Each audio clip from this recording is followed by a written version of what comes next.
Peut-on tout trouver, absolument tout, en matière de droit sur Internet? Question fondamentale, question subversive, à laquelle nous allons tenter ensemble de répondre. Bonjour à tous, Cédric Lamy, avocat poète au barreau de Paris, et donc cette question qui nous titille tous, est-ce qu'on peut tout trouver sur Internet?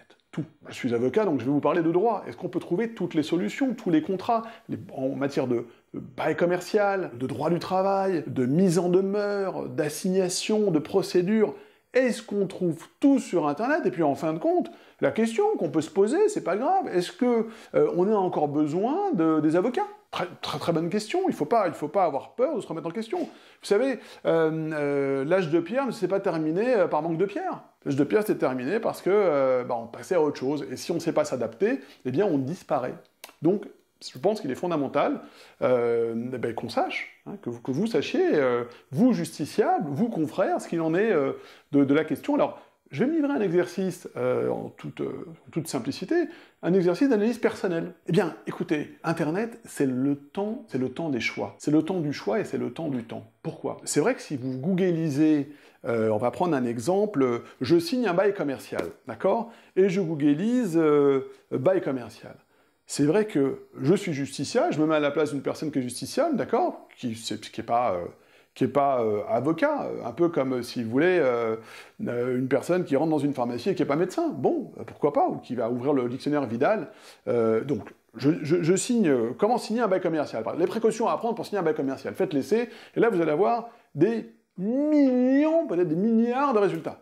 D'accord? Vous regarderez que la première page, on est bien d'accord. Et finalement, vous aurez un contenu quasiment infini. Soyons clairs, quasiment infini. Et là, le problème, c'est que trop, c'est rien.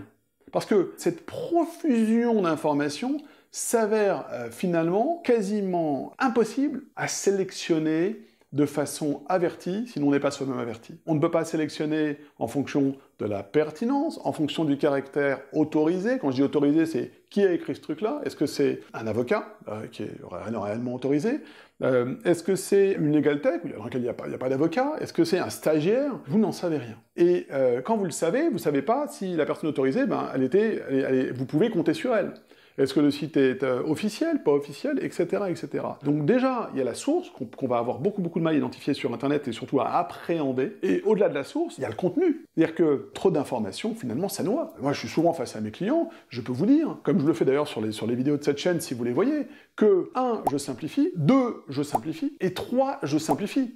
Et même en simplifiant, je ne simplifie pas n'importe quel propos, je simplifie un propos qui est orienté, sur lequel, volontairement, il y a des questions que j'aborde, d'autres questions que j'aborde pas parce qu'elles ne sont pas pertinentes sur le moment. Donc, est-ce qu'on peut tout trouver sur Internet?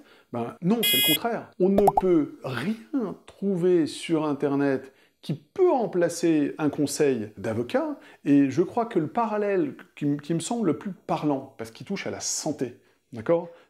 On peut tout trouver, vous pouvez trouver la formule de tel médicament générique sur Internet.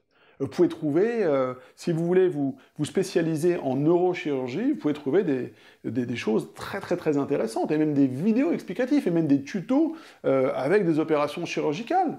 Pourquoi pas? Puisque la connaissance est ouverte, pour autant, est-ce que est-ce qu'on se pensera en mesure de se soigner soi-même ou d'opérer son voisin? Personnellement, je ne le ferai pas. Et c'est exactement ce qui se passe. Maintenant, en retour d'expérience, que j'ai constaté, et je pense que de nombreux confrères me suivront, ce sont les erreurs, les approximations, mais surtout les erreurs et les contre-indications de, je dirais, l'autodroit, c'est-à-dire de faire son droit soi-même ou de le faire avec des sites qui ne sont pas avocats. Je crois que c'est finalement souvent encore plus dangereux que de ne pas le faire. Parce qu'on est parfois, on a la croyance, si vous voulez, d'être à peu près protégé, d'avoir fait ce qu'il fallait, alors que ce n'est pas du tout le cas.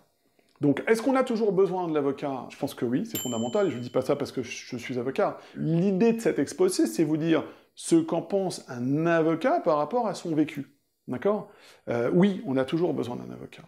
Oui, on a toujours besoin d'un médecin. Parce que, et je refais ce parallèle, ce sont des matières hautement techniques dans lesquelles, non seulement il faut une grosse technicité, mais que cette technicité, elle n'est pas encore suffisante, qu'il faut en plus beaucoup de pratique pour que les deux produisent le résultat escompté, c'est-à-dire faire prendre les bonnes décisions, écrire les bonnes choses et faire gagner les contentieux. faire gagner, en tout cas anticiper comme il se faut. Donc écoutez, c'était une vidéo, non pas coup de gueule, parce que c'est pas le propos, mais c'est de réfléchir ensemble à ce qu'on fait. D'accord? Et cette question qu'on se pose sur le droit, sur Internet, ben figurez-vous, elle ne m'est pas venue dans un premier temps sur ma matière, elle concerne beaucoup de matières. D'accord? Avoir accès à tout, finalement, parfois c'est comme avoir accès à presque rien. Parce que, et encore une fois, j'adore cette phrase, rien ne se perd, rien ne se crée, tout se transforme. C'est vrai qu'on a d'un coup un accès illimité à tout, d'accord? Mais ça a déplacé l'effort, parce qu'il y a toujours une notion d'effort. Toujours une notion d'effort. Ça a déplacé l'effort sur une autre qualité, qui est un autre critère, en fait, une autre qualité, qui est celle de savoir choisir. Voilà. La découverte le critère du choix aujourd'hui est devenu fondamental, et vous verrez, à mon avis, que bientôt, dans un certain nombre d'années, peut-être que des gens se feront une spécialité, simplement, de guider le choix, d'aider à choisir.